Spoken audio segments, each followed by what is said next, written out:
Hola, que pasa, mi amigos, and welcome back to another video about the Death's Oath Occultist, of course, one of my favorite builds the last couple of leagues. And this video, I will go over the changes to the Death's Oath and kinda talking about how it was league starting for me last league, and some good useful information if you're thinking about league starting with it this league, or you're thinking about playing it in general. Alright, so let's start talking about the changes to Death's Oath in the upcoming 3.20 league. So there are actually not any changes to Death's Oath itself, but the changes are to curses, because we utilize curses a lot in this build. So GGG announced that curses are kind of getting nerfed across the board, especially with curse effectiveness, and especially when you pair them with the blasphemy gem that turns curses into an aura. The only thing that will counteract this part is that curses will now work more effectively against bosses. So single target, it should kind of even out and be the same, especially against endgame bosses. But for clearing maps against white mobs and blue mobs and like rare enemies and stuff like that, our damage is gonna take quite a punch. And especially because they are removing malediction from the occultist ascendancy as well, removing 15% damage right there. So what you're gonna see is a bit of lower damage when clearing for this build. But really, that shouldn't be a problem because they gave us 10% more chance to explode for our pops. And really, as long as you can just make one enemy die, it usually just gonna explode and make the entire screen explode.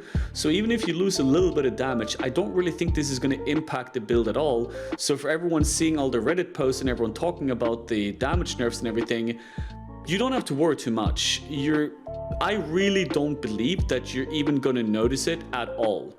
And since it's counteracting kind of the part with like single targets, the fact that curses are gonna work more effectively against bosses now, I think it's still going to be exactly kind of like it was last league. So last league, Death's Oath was absolutely fantastic, and it's been my favorite build to play for the last couple of leagues now.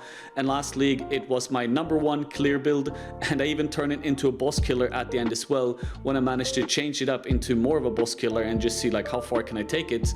And that's something that's going to be interesting for me to do again this league, because I will be playing Death's Oath as my league starter, and I kind of want to see like if I push it a little bit further, and now the changes to curses against endgame bosses, I wonder how much better I can do some endgame bosses, and maybe I can do even stronger endgame bosses than what I attempted last league. And also, on top of that, we are also getting Vaal Caustic Arrow. And this is something that GGG has already showcased kind of how it works. It is a further going Vaal Caustic Arrow that lingers on the ground longer. Now, the one sad thing is that they did say that it does not stack with your normal Caustic Arrow also. So you can't have 2 instances of damage, which really sucks, because if you could, it would be absolutely amazing. And the single target damage of this build could absolutely go to new heights. But they said that isn't going to work, so we're just going to hope when we get the gem information that the Vaal version is going to be stronger in terms of damage anyway, so it is still a buff to a single target in the end. But for that, we're just going to have to wait and see.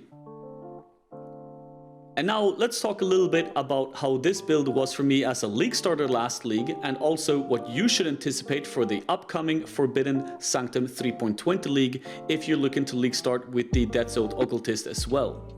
So first of all, last league I played this build, and I went with Occultist early on obviously, and I played Poisonous Concoction because Death's Oath is a level 61 or 62 item, and it is also quite hard to get a hold of early in the league because it is quite of a rare item, you know, early on. There's not that many on the market and stuff like that, and it's quite expensive. So you're just gonna have to play a skill that works for you, and you're just gonna have to get probably to white maps before you can start actually hoping to get the armor itself. I played it all the way up to Act 9. I was lucky enough to get a Divine Orb in like Act 6, so I had the money to just instantly buy a Death's Oath when I hit level 62 or whatever it is. and I was able to start using it straight away with 4 sockets, and it was fantastic, and I was able to go into yellow maps without any issues, if I'm not mistaken. But remember, I was lucky enough to get a Divine Orb, so I could afford the armor very early on. After that, when I got my 5 socket and 6 socket, it was an absolute blast as well. I had no problem progressing into red maps, especially when I got the Caustic arrow as well and everything like that. And the more I kept pushing into the build, the easier everything got, and I had absolutely no issue pushing through the quest line of the game, doing those certain bosses that you have to do myself as well with the build.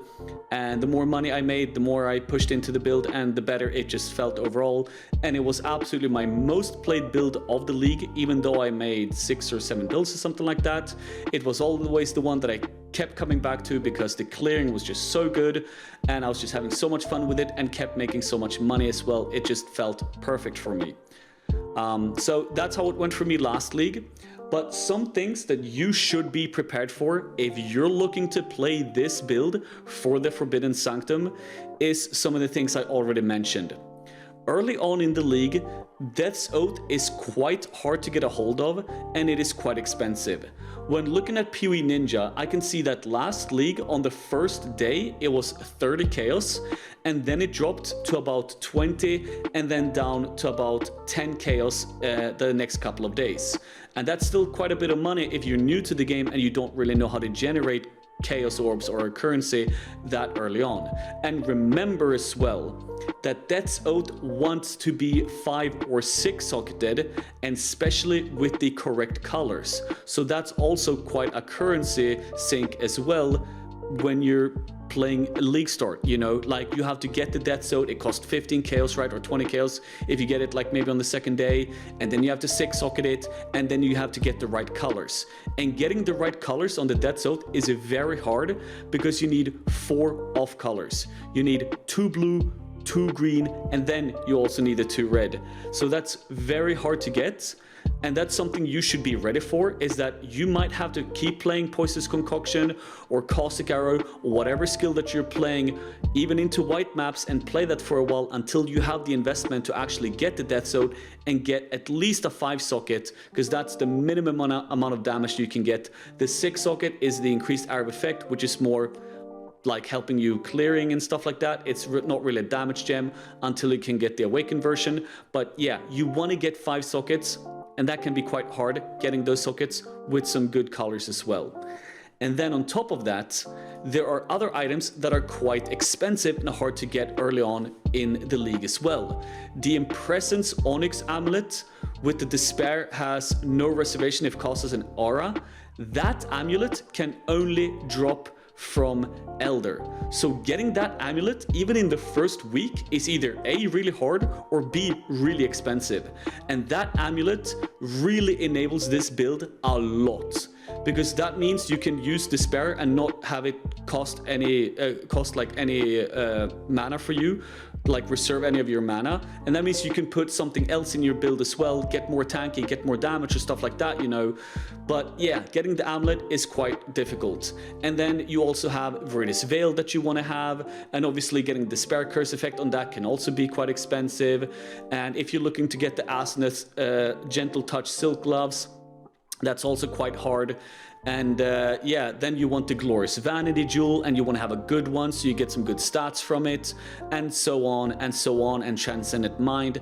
And like I talk about in the videos about this build as well, is that Inspired Learning just go hand in hand with this build. And obviously Inspired Learning is really expensive early on.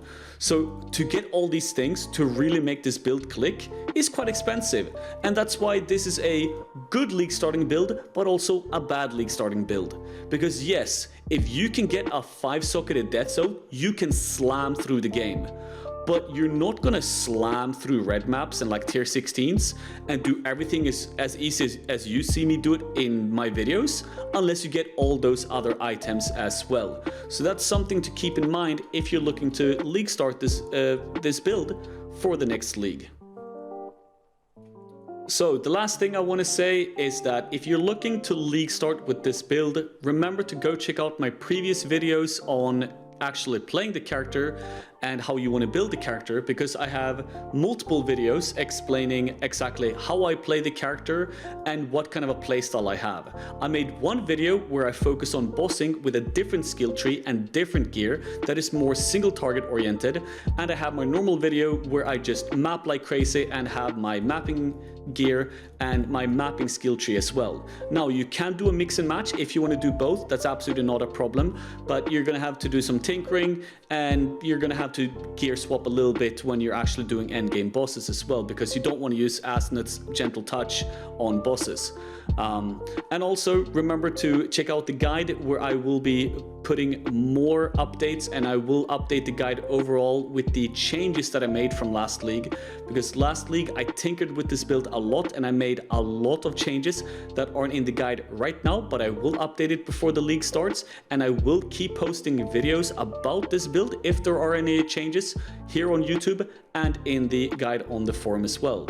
And with that said, thank you very much for watching the video. I hope you're having a great day and also have a great league. So of course, just slam ass all day, baby.